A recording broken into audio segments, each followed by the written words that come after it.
Aquarius, tignan natin kung ano yung mensahe para sa iyo ngayong September 6 to September 12. Keep in mind po na ito ay general reading lamang. So, hindi po lahat ay makaka-relate. So, be open-minded. Sa mga hindi pa po nakasubscribe dito sa ating channel, please subscribe na po kayo and pa-like na din po ng ating video and pahit na din ng bell button para lagi kayong updated every time na meron tayong uploads.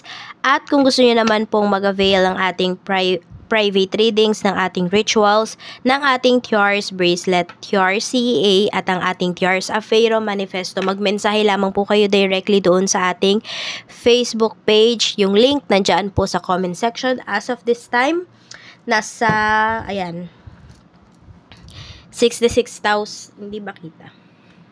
Ayan, 66,195 na po tayo sa ating Facebook page. So, visit na lang po kayo. At kapag hindi nyo ako nakikita rito sa sa YouTube, doon lang ako active. Doon ako active. Tingnan natin. So, ayan na, Facebook page po tayo. So, no need to add me, or hindi ko kayo i-add, hindi ko rin kayo i-message.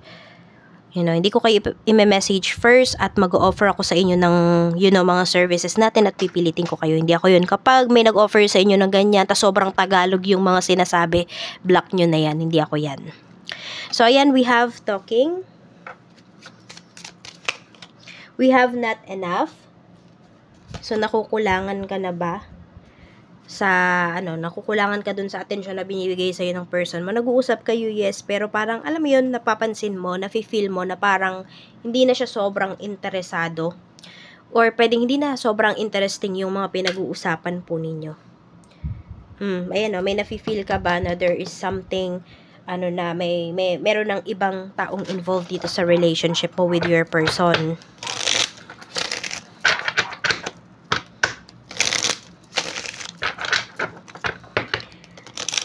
At kung meron naman po kayong ka-talking stage dito, ayun, pwedeng dumadalang na yung pag-uusap ninyo.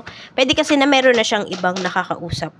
So, hindi na siya nakakapag-focus sa'yo kasi meron na siyang iba pang kinakausap. And looks like, marami. Hindi lang ikaw yung nag-iisa talaga, or hindi lang isa yung inaakala mo nakausap pa niya.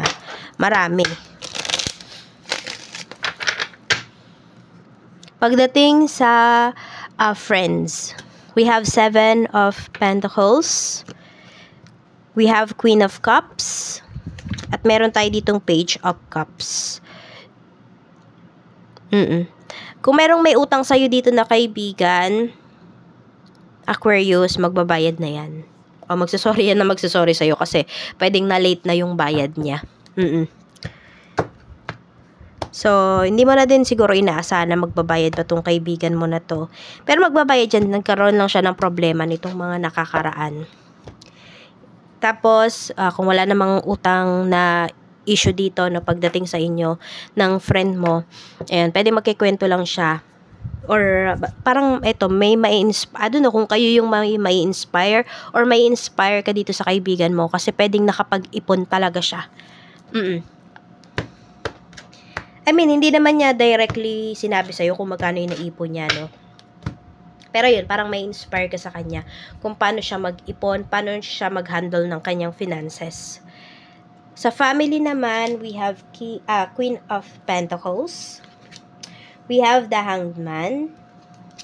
And meron tayo ditong 6 of Swords. Kuha tayo ng isa, we have the World. So, meron ba ditong family members kayo na nasa ibang bansa? Pwedeng uuwi na siya. Tingnan natin. Some of you, pwedeng ito ay mother po ninyo or sister ninyo. Meron dito surprise lang na pag-uwi. Pero may nakikita rin ako dito, pwedeng, kung meron kang family members na nagsettle na sila sa ibang bansa, yun, kasama niya lahat, yung family members niya na uuwi. We have, mukhang hindi maganda yung ugnayan ninyo ng taong to. So, pwedeng nung umalis siguro siya, ganun, hindi kayo okay. So, medyo may iwasan or ilangan na mangyayari dito. And meron din akong nakikita, Aquarius, na pwedeng kayo yung gumastos sa pag-alis ng taong to. And ngayon, alam mo yun, parang hindi ka na niya kilala. Parang nakalimutan niya na lahat ng ginawa mo para sa kanya. So, yun siguro yung isa sa mga kinakasama ng loob mo. Oh, meron kasi dito parang yumabang na talaga. Nakalimutan na yung mga sacrifices mo para sa kanya. Well, bakit sumasama yung loob mo? Kasi pwedeng hindi mo naman talaga obligasyon yun na mag-sacrifice para sa taong to. Sabihin natin sa kapatid mo, kung kapatid mo man to. So, ayun, merong samaan ng loob dito. Maayos kaya yun? Mukhang hindi. Mukhang lalala lang. So, it's up to you kung, yun nga, may uuwi man dito na family members mo. I don't know kung dito lang yan ba sa Pinas. O nasa malayong lugar lang ba sila or nasa ibang bansa talaga. It's up to you kung magpapakita ka, ganyan.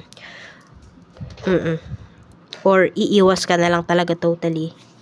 Kasi mafe-feel mo naman kung maganda ba yung energy. Sa travel naman, we have Wheel of Fortune.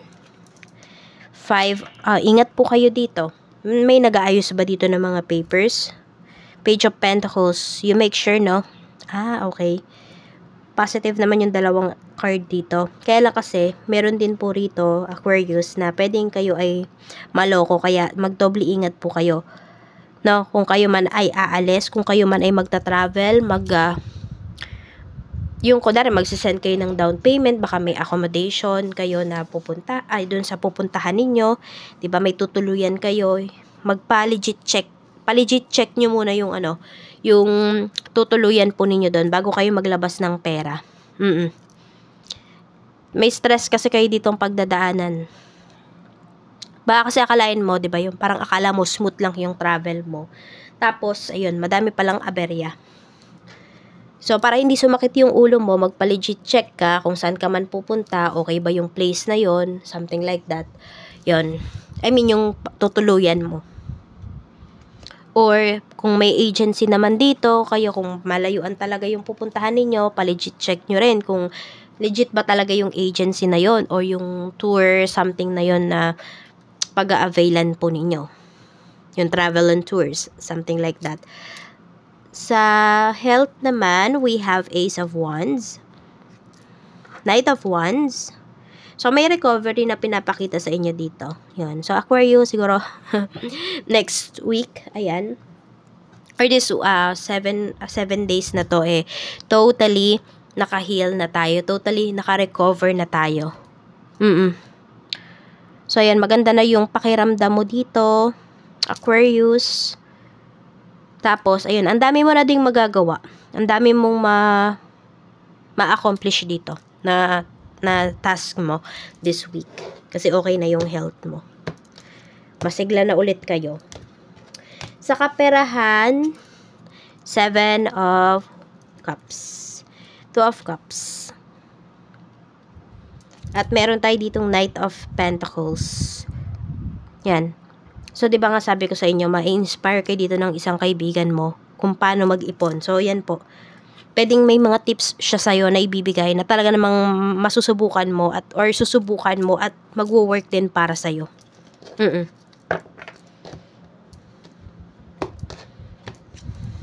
We have Judgment. So, may travel talaga na pinapakita sa'yo dito at pwedeng ito isa sa mga gagastusan mo this week. Kaya nga, sabi ko nga sa'yo, diba, you make sure talaga na legit yung mga mapupuntahan mo, legit yung mga babayaran mo. Para hindi sayang yung pera mo dito. Yan. Sa work naman, kamusta? Sa work, we have, okay. So, for some of you pala, yung pera na to na ilalabas ninyo, yung travel na to, is para sa pag-work ninyo.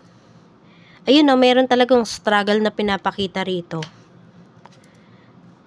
Okay, meron ba dito na sa ibang bansa na kayo, magko-cross country kayo?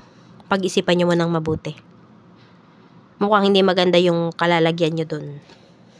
Dun sa bansa na napili ninyo, ha?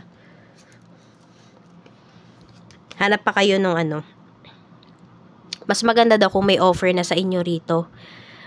Kesa yung pupunta kayo dun ng walang kasiguraduhan. I mean, sobrang mahihirapan po talaga kayo. Pero it's up to you kung malakas yung loob mo at yung iba nga sa inyo nakapagbayad na kayo at ayaw nyo nang i-let go yung pera. I mean, feeling mo kasi di mo na yun mababawi. So, the decision is yours pa rin. No? O yun yung pinapakita dito sa work. Merong opportunity sa inyo sa ibang bansa. At meron nga nasa ibang bansa na kayo magko-cross country kayo. Medyo mahihirapan po kayo kung walang offer, direct hire ba sa inyo, ganyan. Kaya pag-isipan nyo pong mabuti. At kung kayo naman ay magbabayad pa lang na kunwari ng fee, sa kung ano mang fee yan, at nagdadalawang isip kayo, wag nyo nang ituloy. Okay? Divine, divine intervention yung pagdadalawang isip po ninyo. Sa business naman, we have the Magician. Maganda yung business mo. 8 of Cups and the Sun. So, meron kayong mga iniiwasan dito no, pagdating sa inyong business. And some of you, hindi iniiwasan. Meron kayong pinopursue pagdating dito sa inyong business. Ayan, we have 8 of Cups. We have Justice. So, meron dito, gagawin nyo ng legal yung inyong negosyo. Aquarius. So, aayusin nyo na talaga yung mga papers ninyo. Yung mga necessary papers pagdating dito sa inyong negosyo. Yun po yung pinapakita. Ayan no, magiging happy talaga kayo kasi may lisensya na yung inyong business. At saka, ayan, alam mo yun, hindi kayo nangangamba pagdating dito sa inyong negosyo. Tapos makakapag-focus ka na rin 100%. So, yung iba po sa inyo, pwedeng meron pala dito, magre-resign kayo sa work para i-pursue itong business ninyo. Meron dito kasi nakikita nyo na kaya na akong buhayin itong negosyo ko na to. Nakakapag-ipon na ako para dito lang sa negosyo na to. So, yun po, yung iba sa inyo is makapag-decide kayo rito na ito na talaga yung parang maging bread and butter ninyo. Ito na yung pagkakaabalahan po ninyo. Ito na yung, dito na kayo magfo-focus. Pwedeng hindi naman, kung may asawa ka, hindi naman parehas kayo ng asawa mo. Pwedeng ikaw lang muna. Oo. Yan. Kasi nakikita mo na no, na pag may isa sa inyo na nag-focus dito, ay maganda pala yung takbo ng negosyo. Yun po. So, ayan lang. Maraming salamat, Aquarius. Ingat ka and more blessings to come. Bye-bye!